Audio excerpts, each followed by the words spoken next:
graduate of LaSalle High School near South Bend. Following high school, he enlisted in the U.S. Navy and served proudly as a hospital foreman for 5 years. His service included overseas duty in the Philippines. Ron was a small business owner for over 12 years, and he's currently employed as the IT manager for Genesis Products, Inc., an Elkhart-based manufacturer. Ron's community service involvement, including serving 11 years as a Little League baseball coach and 4 years as a CPR instructor. He also provides technical support to several nonprofit charities. Ron joined the Libertarian Party and a local Tea Party group in 2009, concerned by the Bush administration's big government spending, bailouts, broken foreign policy, and support of the Patriot Act to help guide our nation back to the basic concept of individual liberty. He was instrumental in reconstituting the Libertarian Party in St. Joe County after several years without a local party. Ron was voted county chairman and ran for the Indiana State House in 2008, challenging a 20-year incumbent Democrat. Although Ron lost the race, he garnered nearly 30% of the vote. His effort placed him in the top 5% of Libertarian candidates running in similar elections. Ron currently resides in Osceola and has 4 sons and 7 grandsons. Please allow our guest speaker to conclude all his remarks, and then when he's finished with his remarks, then we will have time Q&A from the floor if Ron would like to entertain questions from the floor. So please, let's give him a warm Tea Party welcome, Ron. Thank you very much. Well, first of all, thank you very much for allowing me this opportunity to come and speak to you folks. As mentioned in the bio, I had originally joined this Tea Party group when Tom Grimes was running it, and essentially the exact same time I joined the Libertarian Party. And at that point in time, I just felt like those two things were going to merge. In fact, I didn't see any reason why they wouldn't. I was wrong. It didn't really happen. Didn't happen that way at all. That's okay. I'm not angry about that. It was just a prediction. It wasn't necessarily a wish. You know, there's a difference between the two, right? But I thought that a lot of folks at that point in time were not very happy with what the Republican Party had been doing, particularly at its highest levels. And so the only real alternative to me seemed like something else. Now, the reason I became a libertarian was because I think owning my own business had probably more to do with it than any one single factor, right? There were many factors, but that was the one I think that really took the cake. A small business, a small IT consulting firm. I had 2 employees at my largest. Not exactly much to brag about, right? But the level of government intervention and reporting and taxation, and it was smothering to me. For no more larger organization than I had, the biggest year of business, we did less than $250,000 of business, right? Three-man operation.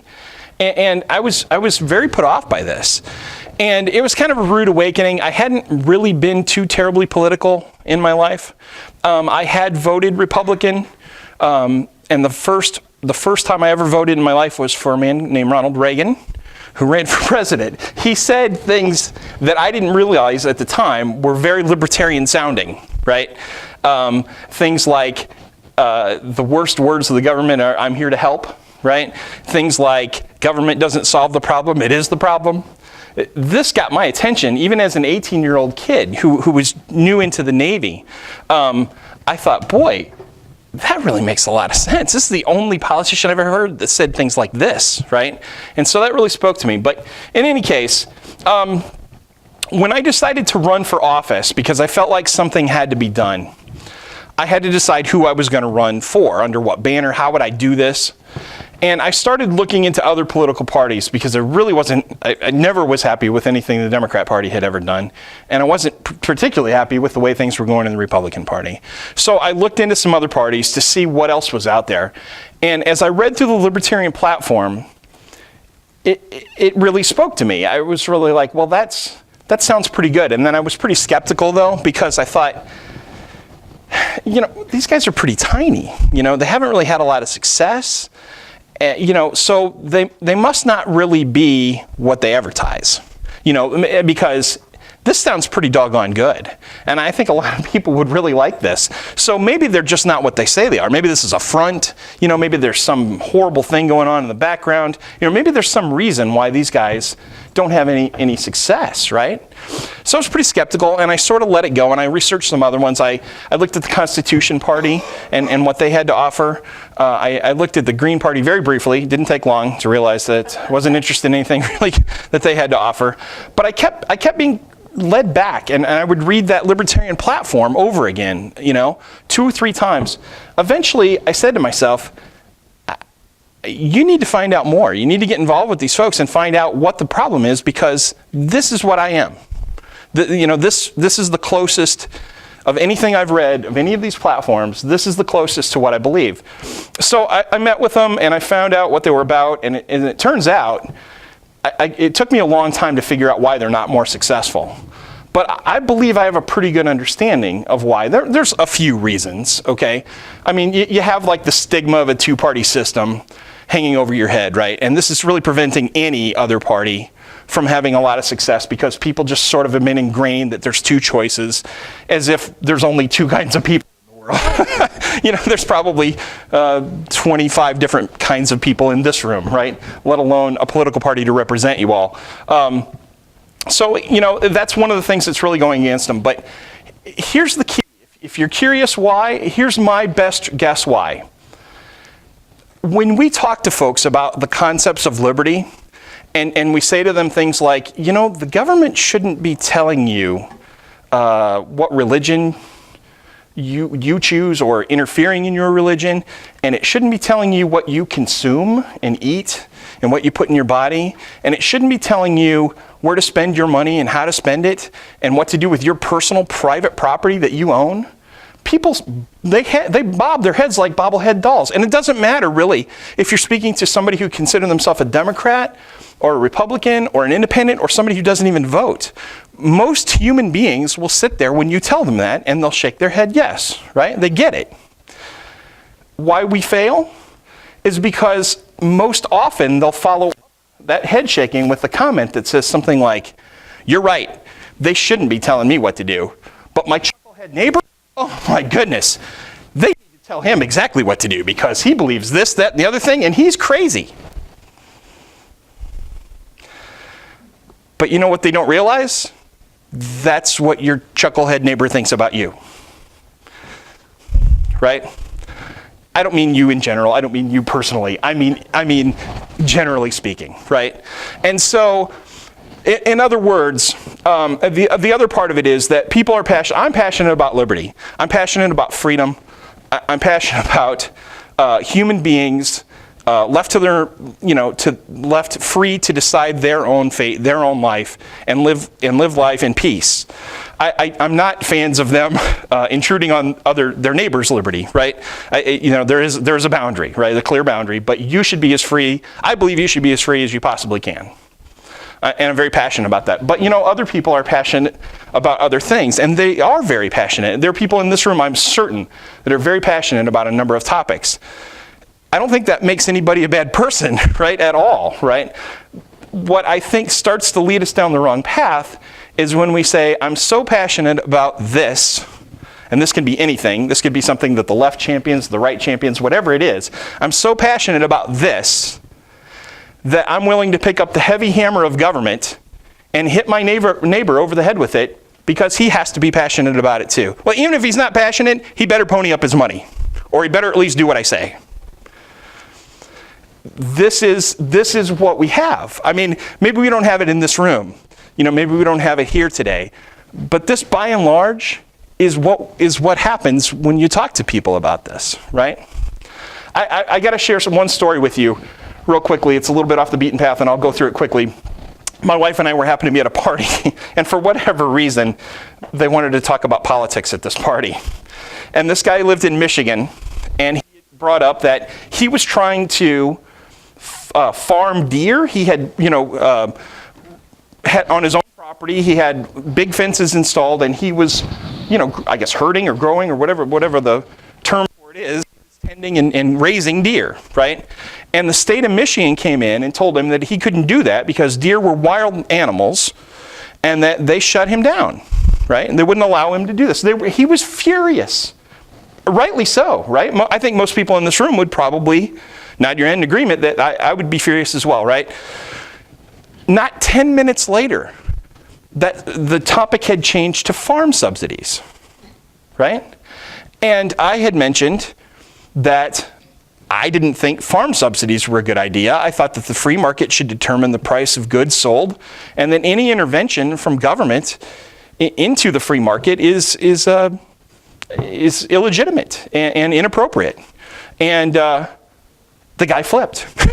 He flipped just as much as he did about his deer farm, right? Well, that's crazy talk. You know what the price of milk would be if we didn't have farm subsidies? Do you know how much corn would cost? And my answer to him, probably exactly what it's worth. Yeah, that's how the market works. That's how free markets work, right? It's how economies work. And so it's just a classic example, folks, of what we run into. I don't think that many people in this room suffer from that so much, because when you start to talk and look and peel the layers of the onion back, as this kind of group has, I think you understand liberty at a better pace than the average run-of-the-mill person on the street, right? But by and large, this is the attitude of folks out there. And we've kind of become a society where we just feel like whoever has control of that hammer, right, has the power and the right and the maybe obligation to smack your neighbor over the head and set him straight. When I decided to run for office, I started to realize these concepts, and I said to myself, okay, Ron, so you're going to run for office because you have a business and the government's bothering you, and you think it's wrong, so you're going to be that guy. You're going to be the guy who gets up and says, I've been wronged by the government, so I'm going to run for office to fix this problem for my own self-interest. To be honest, I couldn't do that, because I knew that the government is intruding on lots of people. It's doing a lot of bad things to a lot of folks, right? Some of them, I'm not even really happy about their choices, right? But I still don't think that using that hammer is the right solution. And I decided if I was going to run for office, I was going to have to defend liberty across the board, even liberties that I'm not a fan of, okay? Things like, actually, before I go into that, let me just switch gears one other time. How many people, by a show of hands here if I can, think that the media does a pretty good job of telling the truth? No one. You know what I've discovered is that most of the people I meet have an idea of what libertarianism is, and they're basing it on what they've heard from the media. Very seldomly does a libertarian get the chance to stand up in front of people and tell them what that really is, right? So I'm going to take that opportunity here today. So now, by contrast though, I bet you have heard the word libertarian quite a bit in news and conversation in the past few years, probably more than ever before, right? Would you agree with that? But how many times have you heard the term or non-aggression principle? Anybody ring a bell? Does anybody know what that is? So all the time we've been saying the word libertarian. All these people are talking about what a libertarian is. Sometimes it's a guy who wants to smoke pot. Sometimes it's a guy who thinks we shouldn't have a government. Most of the time it's a backhanded insult or comment, right? But never once did they mention the non-aggression principle. I find this fascinating. Here's why. Because that is the principle and libertarianism is founded upon. Okay? Libertarianism is founded on the non-aggression principle. And what does that sound? What is that? You're probably conjuring up something in your head of a guy hugging a tree, right? Not quite. Not quite that way. The non-aggression principle basically says that humans don't have the right to use force on other humans unless they are violating someone else's freedom or committing fraud or harm. Harming someone else's liberty, property, or committing fraud, right? And so we try to tie all of our political points and platforms back to that principle. So we end up applying that principle, we hope, uniformly to every single issue. That's what we attempt to do. It's not always as easy as you might think. There was an example a couple years back that had several of us trying to scramble to figure out what the right side of it was. And if you remember, a few years back there was a law in Indiana, I believe they passed, that said it was about gun ownership. And I think it was the one that went something along the lines of, you're allowed to take a weapon in your car to a place of work, right? Even if the place that you work said they're not allowed there, as long as you kept it locked in your car or whatever, that was legal in Indiana, right? So now, most libertarians, and virtually every single libertarian, I believe, is a fan of the Second Amendment, is actually a fan of really the entire federal Constitution. And so we certainly believe you have the right to defend yourself, right? But there was a rabid discussion about whose property rights trumped whose in that situation. I mean, we do believe in property rights, and we believe the owner of the property should be the one who gets the right to set what happens on his property. So there was this spirited discussion about were we stamping on the rights of the property owner of the business if he said he didn't want them there, right? And so I'm not sure. I think I still favor that the car is mine and I should be able to take it there. And I kind of really side with that side of the camp on a personal level, but at least I think I've shown you an example where it's not always maybe as cut and dried as you think it might be. So there are times when those property rights may overlap, or gray areas, if you will, and there's area for discussion there. So things aren't always as cut and dried as you might think, trying to tie them back to the non-aggression principle.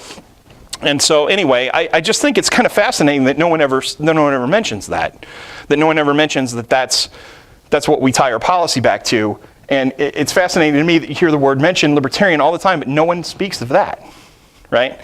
And they're inseparable. That's the whole linchpin of the whole organization. So I just wanted to kind of point that out. Now, so anyway, then one of the reasons I was asked to speak, if I got the story correctly, was it seems like you folks kind of rallied behind some Republican candidates for various things, and then things didn't turn out really the way that you'd liked in some instances, right? Where you didn't really get the votes the way you wanted out of some of the candidates that you'd backed. Is that essentially somewhat true, or partially true, at least in some time? Right? And so then it seems to me like you're left, with a decision after that, right? I mean, there are a few routes that you can go, and I kind of wanted to address that a little bit.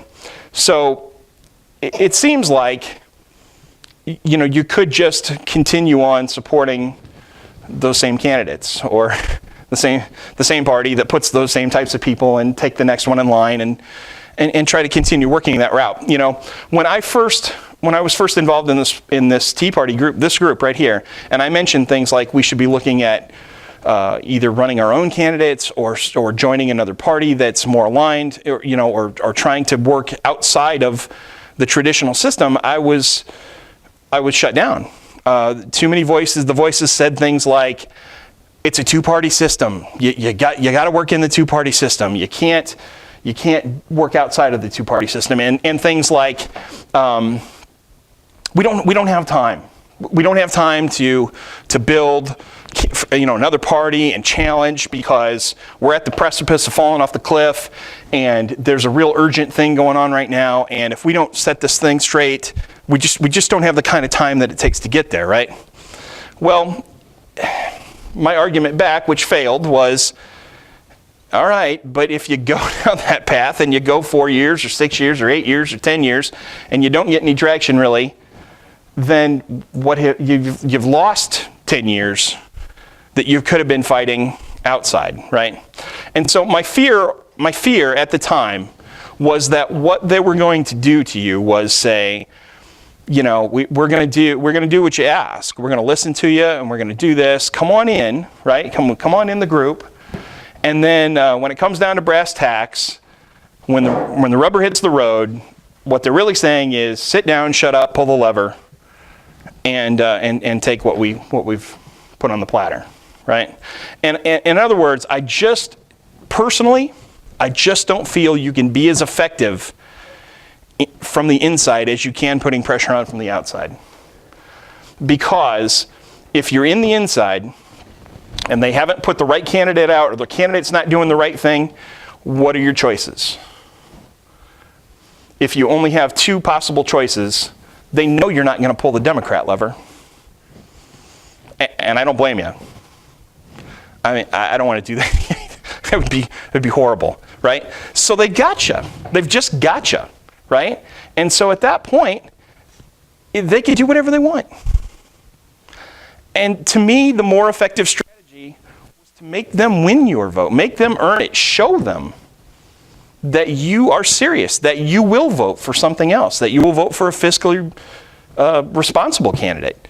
You'll vote for somebody that really wants to shrink the power of the government. And if they see that, in my humble opinion, they have two choices.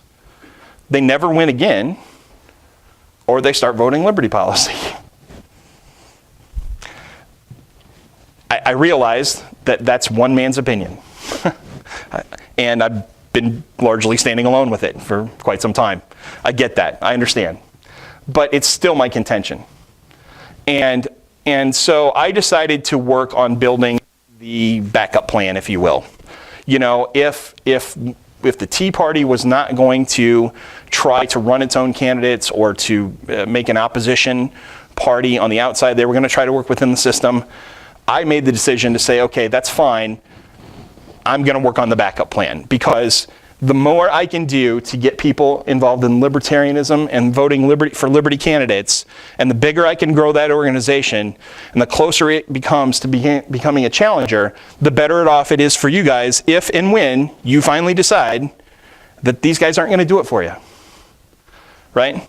And that wouldn't be the worst thing in the world, to have already a backup option that's off the ground running. I mean, do you guys realize, I bet you do, because I know how informed you guys are, and I know how much you've studied, because I was involved in it when you first got started. So I can't stump you like I do most of the people I talk to who don't know what's going on. But you realize how hard it is to get ballot access, right?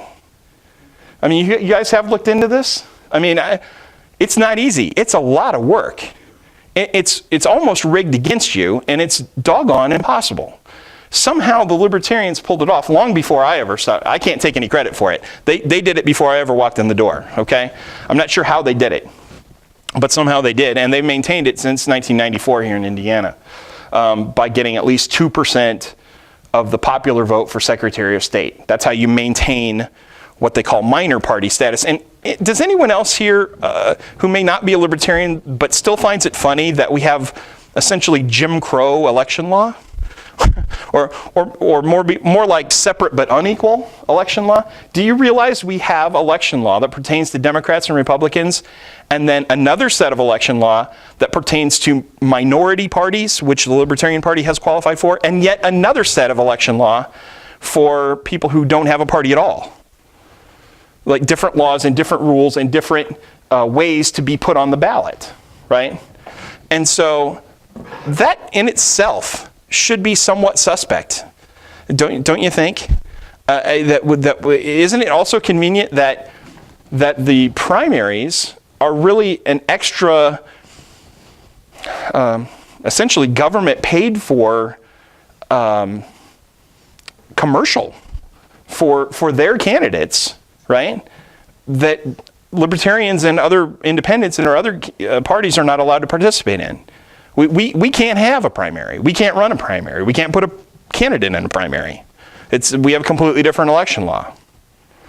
So, so you wonder why we have a two-party system. Well, we have it institutionalized by the people who've institutionalized it, right? And they've made the rules such that they're really not letting a chance for a third party to come in. I mean, this should be something, frankly, that interests and hopefully outrages people across the entire spectrum, in my humble opinion.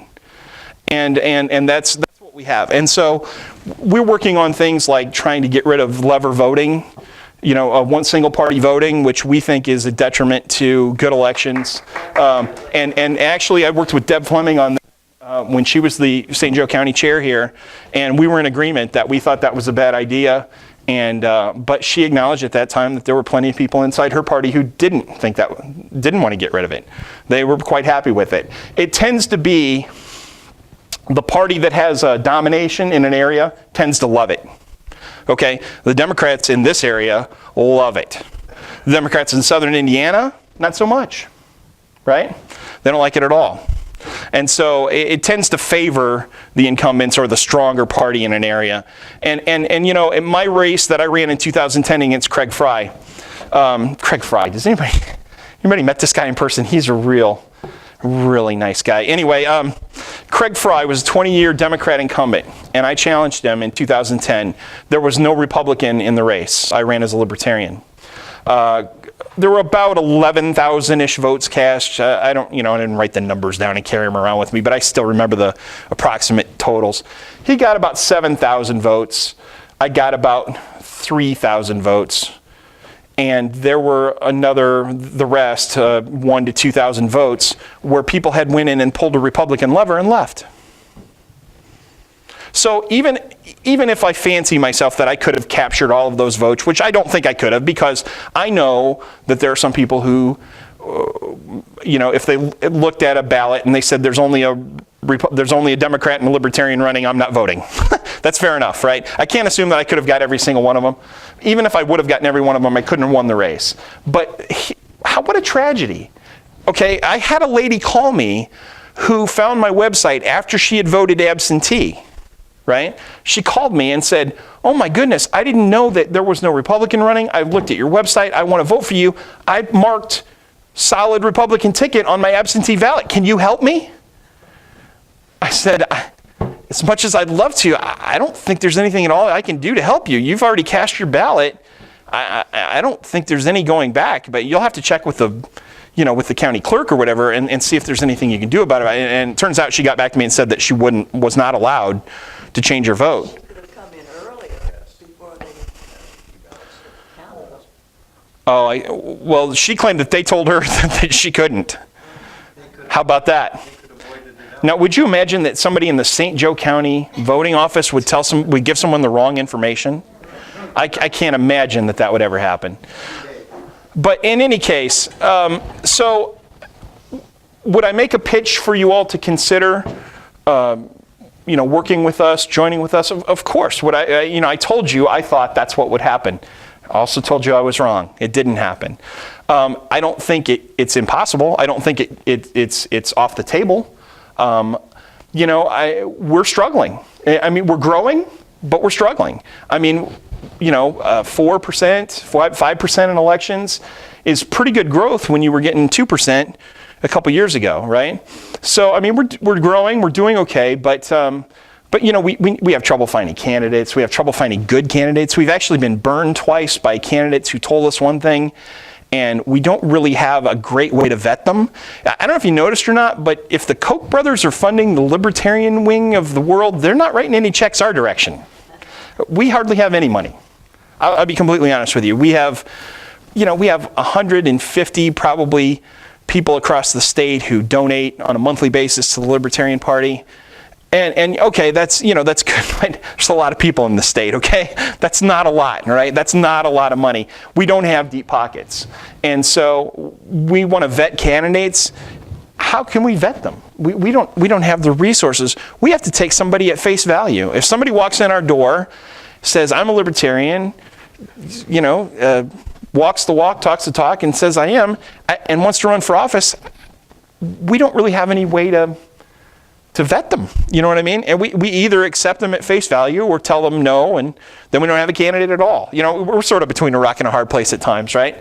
And so we could use help. We could use help finding candidates, good candidates. Sometimes there's also a law in Indiana, I believe they call it the sore loser law, that says if you run in a primary and you get defeated, you can't run as either an independent or another party member in the general for the same office.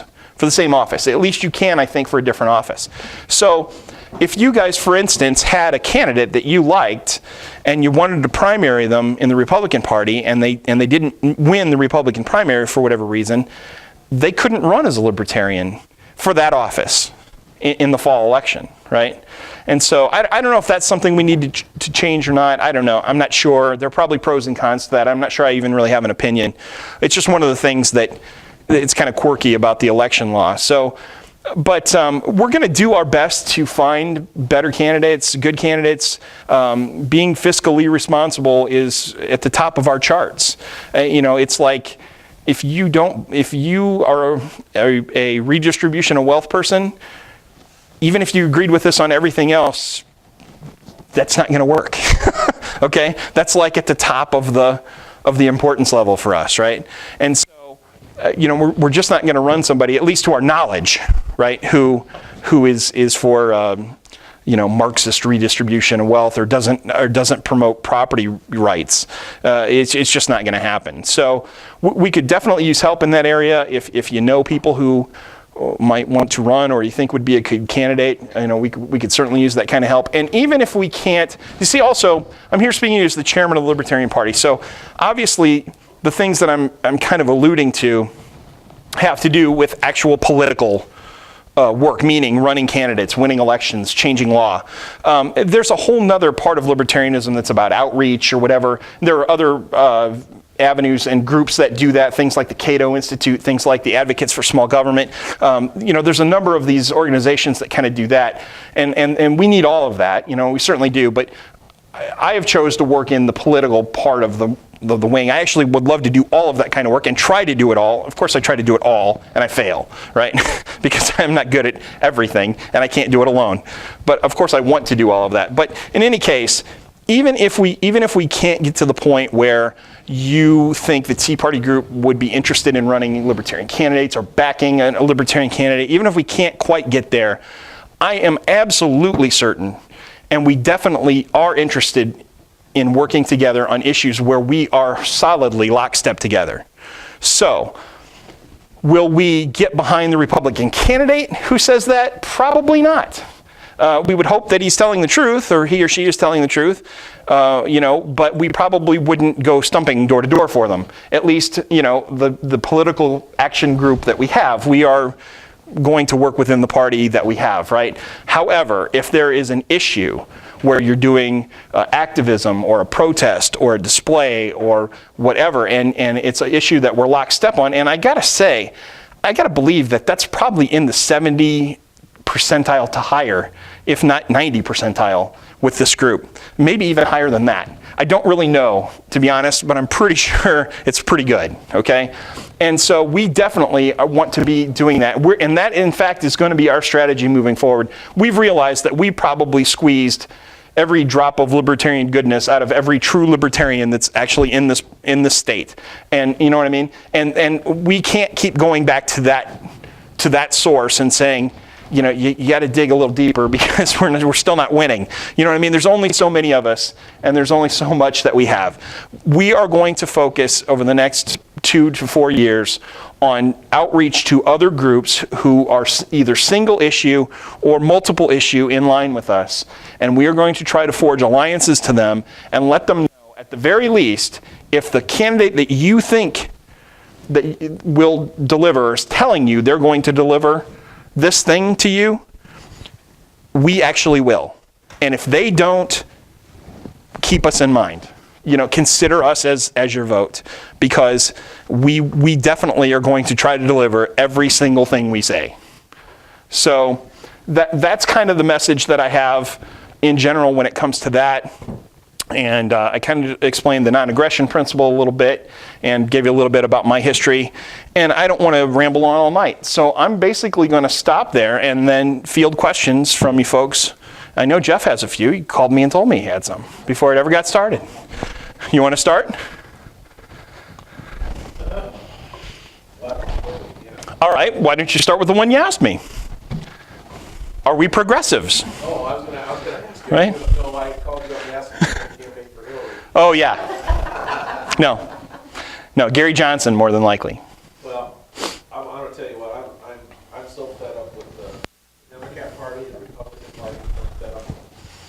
those two parties have been using us as pawns. And I'm gonna tell you, anybody that sit here and, now I'm gonna tell you, we can get these going here. We have been so sold out by the Republican Party. We've just been sold down the road. These people, now I know why, when Jackie Walorski was running for Congress, I asked her, I said, if you went against the Constitution, you quit your office, she wouldn't answer the question. No boy. Now I know why she wouldn't answer. Because these people, they get in it and they preach conservatism, and then they get in and they vote like progressives. And if you're not smart enough to see it, I can't help you. I mean, why does the Tea Party back the Republican Party after what? You ever listen to what Mitch McConnell says about the Tea Party? You ever listen to those guys? Are you kidding me? Would you have Mitch McConnell come in here and give a speech to the Tea Party? My God, folks, wake up! These people sold us down the road. And unless, hey, and I told Ron, I told before, he says, oh, you know what, I'm going to vote for the lesser of two evils the last election. And I'm going to tell you what, that doesn't work anymore. That doesn't cut it anymore. You got to vote what you know is right. Will you share with them what I told you when you told me you were going to vote for the lesser of two evils? Well, I'll share it. I told him you're still going to vote for evil. right. I mean, it's true. And I've just come to the point now, after really studying the establishment Republican Party, they're doing it to Ted Cruz already. Oh my God, they ain't got the Democrats out, and it's enough to have the Democrats going after him. Look at the Republicans going after him, and we're going to vote for a Republican? My God, people, wake up. You can have Jeb Bush down here, so. That's what you're gonna do. I mean, we're suckers. They'll lose it again. It doesn't, you know what, anymore, it doesn't matter if you vote for somebody and you lose, if you voted for the what's good for America. I would rather lose on a vote knowing that I did the best thing for America than to go along with the status quo and vote for the lesser of two evils and still be a sucker.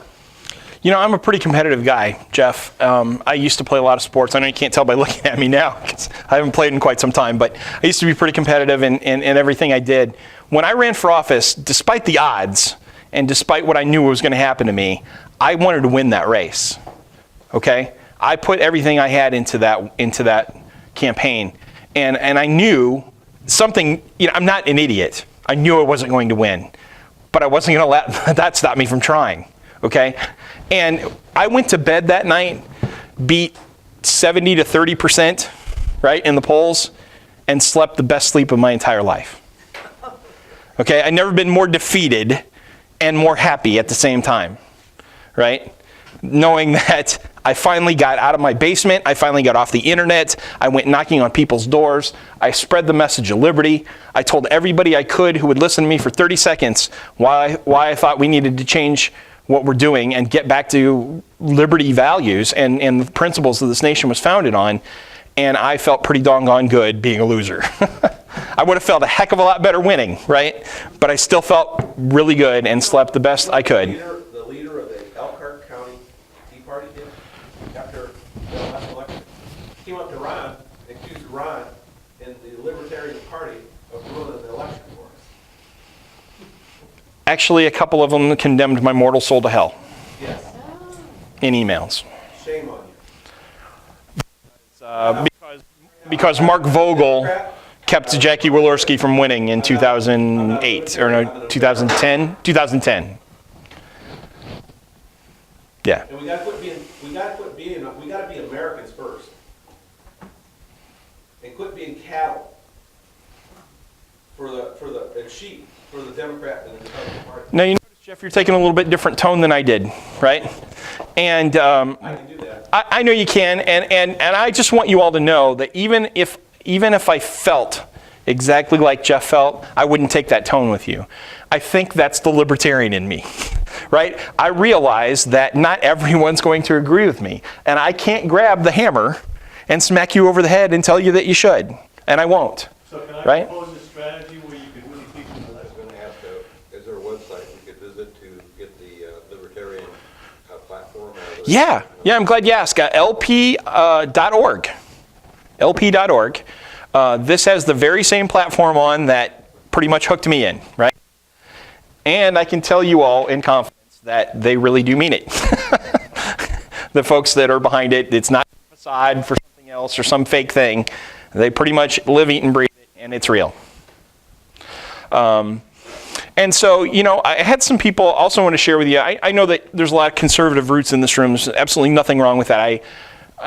A few years ago, I would have said I was a conservative before I really learned that I'm not quite that. I'm really more libertarian than I am a conservative, right? And the subtle difference. But nevertheless, I've had people come to me and say, well, I don't know if I can be a libertarian, Ron, because I don't think gay marriage is right. Or I don't know if I can be a libertarian, Ron. People shouldn't use drugs. Right? And they say these things to me, and they're genuine, they're serious in there, and they, and they want feedback from me, and I tell them, nobody ever said a libertarian has to say that smoking marijuana and gay marriage are fantastic things. The only thing that, in my mind, separates somebody who would call themselves a conservative on those issues and a libertarian is not what you think and what you feel, but what you would do with that hammer of government, right? In other words, there are plenty of libertarians who think using any drug is the stupidest thing you could do. I happen to be one of them, okay? But I'm not going to take that hammer and beat the guy on the head next door to me who wants to smoke a marijuana cigarette in his house. I don't think that's the right approach, okay? I don't want money taken from me to lock him up in prison. Right? Against my will. That's my money. Right? And so will I go next door and tell him what a stupid idea I think it is? If he'll listen. Right? Even Jesus gives you a free will. I didn't want to go there, but thank you. Thank you for bringing that. I didn't want to make the lines of comparison. I didn't want to draw that, but it's a good point. Anyway, that's the difference. And so I tell these folks who tell me this, you don't have to change what you are on the inside. You don't have to change what you feel. We don't want you to change what you feel. That's your right. Those are your opinions. That's your thoughts. That's your mind. You own that. That's completely fine. But how can dissimilar people get along? Guys, libertarianism is kind of the lowest common denominator for getting along with your neighbor and living in peace, right? Can there be better relationships? Absolutely. You can be pals, you can see eye to eye on everything, you can go to the races together, you could root for the same teams. You can make wonderful connections with your neighbors and have so much more, right? But what is the least, what is like the lowest you really need, right? It's libertarianism. It's the ability to say, neighbor, I can't really say honestly that I like a thing that you do. And you may feel the exact same thing about me. But you know what? Right there's a property line. And on this side of the property line, I'm going to do the things I like. And over there, I'm going to begrudgingly let you do the things you like. And I might tell the whole world how stupid you are. And I might try to tell you to do something different. But I'm not going to pick up that hammer. And I'm not going to come over there and hit you over the head with it. That's the difference. That's really it. And what you do with your own life is a moral issue. That's right. Not a rules of do's and don'ts of what you can and can't do. Like the left and the right set up in this country. It's like the left and the right are the only ones that have the right to say what you can and can't do. Right. Good grief. Gee. Yes. My mind is fickle. How are you follow the Constitution? Personally, I do, yes. Particularly the federal Constitution. I actually, if you're curious to know, I actually basically realized I do kind of have a problem with the state Constitution, at least one, and that is the forced education through the government. I believe everyone should be educated. I believe they should have the right to education, the right to access education, but I'm not convinced at all that I think that the government is the mechanism to deliver it or to mandate it. Because, again, how do you get a one-size-fits-all education? You know what you get? You get a one-size-fits-no-one education, okay? Look, I mean, you know, who's the guy from Elkhart? Tea Party guy. Is it Dick Moore? Is there Bob Moore? It's Bob Moore. Bob Moore. When I gave a speech when I was running for office, one of the things I championed in my outline was school choice, right? And I was a big fan of any type of school choice, voucher, whether it's voucher, tax credit, however you want to do it. I mean, because what I ultimately want to get to is the point where you control how you educate your child. I think that responsibility lies with the parent. And so I gave that speech, and I got a lot of applause, and people thought that was fantastic. And afterwards, he came up to me and he said, Ron, that's the best speech you've given, and I really like what you had to say about school choice. I said, you know, Bob, what I really like about that is that an atheist, a Muslim, a Buddhist, and an agnostic might have all liked it for the same reason. Because what we're saying is, you don't get to decide what my children understand and believe. That's my responsibility. I get to decide that. Okay? And so I would like, in the Indiana State Constitution, it says that the government basically controls education. That's because most parents don't want to take on that responsibility. I understand that. I understand that, but I find myself at odds with that particular one. I can't think of anything at all I find at odds in the federal Constitution, particularly since, well, let's see, maybe the yeah, but maybe the 17th Amendment. Maybe the income tax. You know, so I mean, for the most part, yes. Do I agree with, you know, things like Article 1, Section 8, you know, outlining the powers of the federal government, you know what I mean, wholeheartedly, you know, I mean, but are there little parts or pieces maybe I'm not so much a big fan of? Yeah, a couple here and there, but I mean, by and large, I think it's a fantastic document. I don't think we could make one better. I certainly am not a fan. I don't know where you guys stand on this con thing. I'll chime in on it, and I'll tell you that essentially I say, what's the point? We don't follow the Constitution we have at all right now. No one follows it. Not the least of which are politicians. Well, it's take an empty oath. They don't even know what it says. They also be held for treason. So, I mean, what in the world makes you think if we write up new rules that they'll follow them? Yeah, Steve. Yes, I'm sorry. Well, I'm thinking about all the laws, and this is where I think that when people get in office, it's so difficult. Because you're under, you know, there are so many that you don't even, not even aware of what there are. That's right. What do you do then in that case when you get in office? If I were ever to get elected, I'm not sure I'm going to ever run again, but if I were ever to get elected, I've tried to dismantle as many of them as I can get my hands on. Andy Horning, I don't know if you guys ever heard of Andy. Andy ran for governor as a Republican in Indiana, and then in the primary anyway. And he likes to talk about that time where he saw the belly of the beast, you know, and he became a libertarian after that. He's ran for numerous offices, including, what did Andy run for last time? Senate, wasn't it? State senator? Yeah, no. He ran for Congress. He ran for something that was statewide.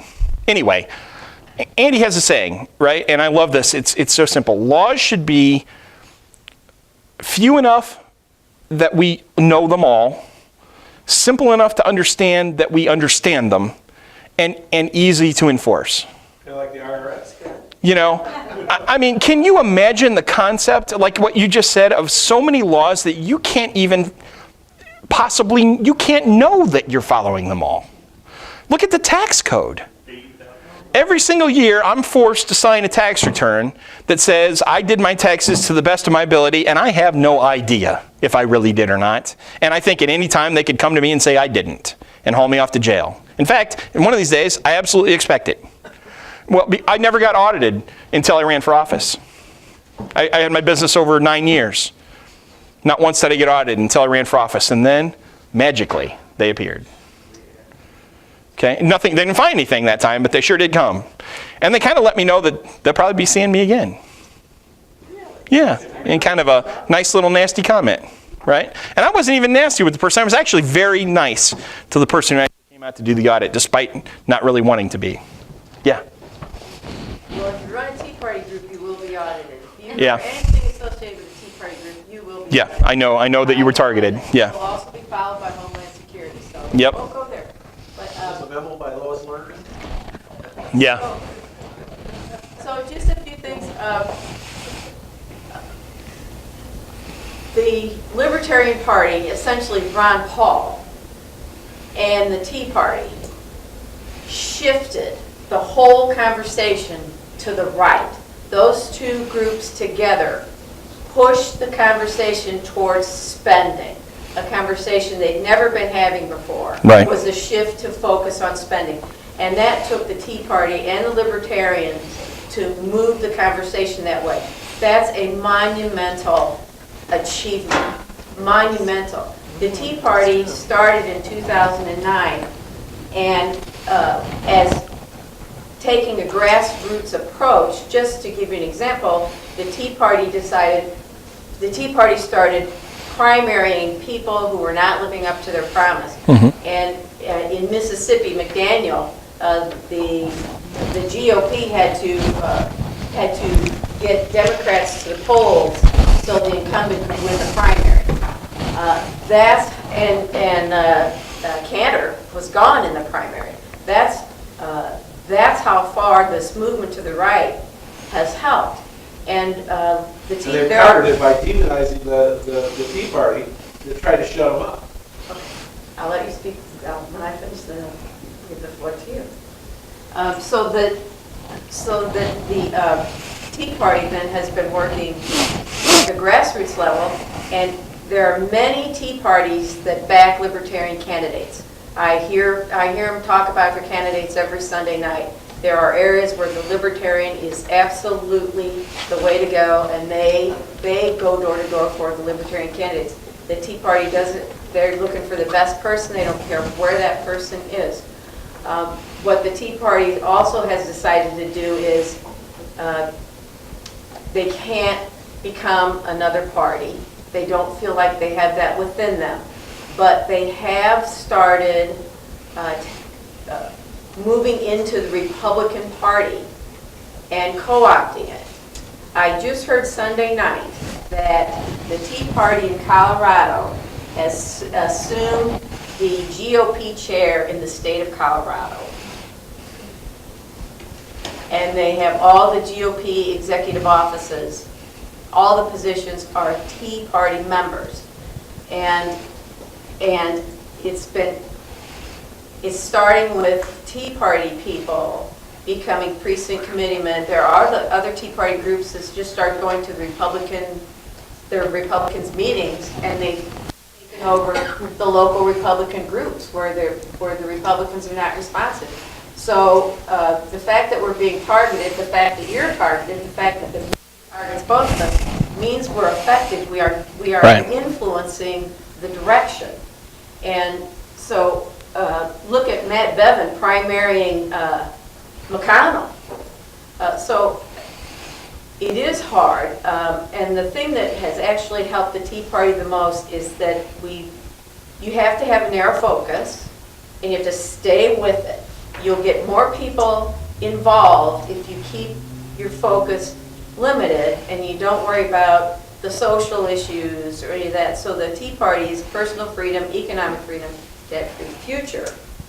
And if we can get our candidates to stay out of the weeds on social issues, they're fine, because everyone agrees with personal freedom, economic freedom, and a debt-free future. Your problem and our problem is the media. And when Ron Paul, they went after the Libertarian, he had an incredible social media He did. network. So they went after all these young, crazy kids, all extremists, were in the social media. And, that's how they were trying to push the Libertarians out of the picture. We're also extremists, and we're racist, in case you Right. announced that to you when you came in. And that's how they're pushing us out of the picture. But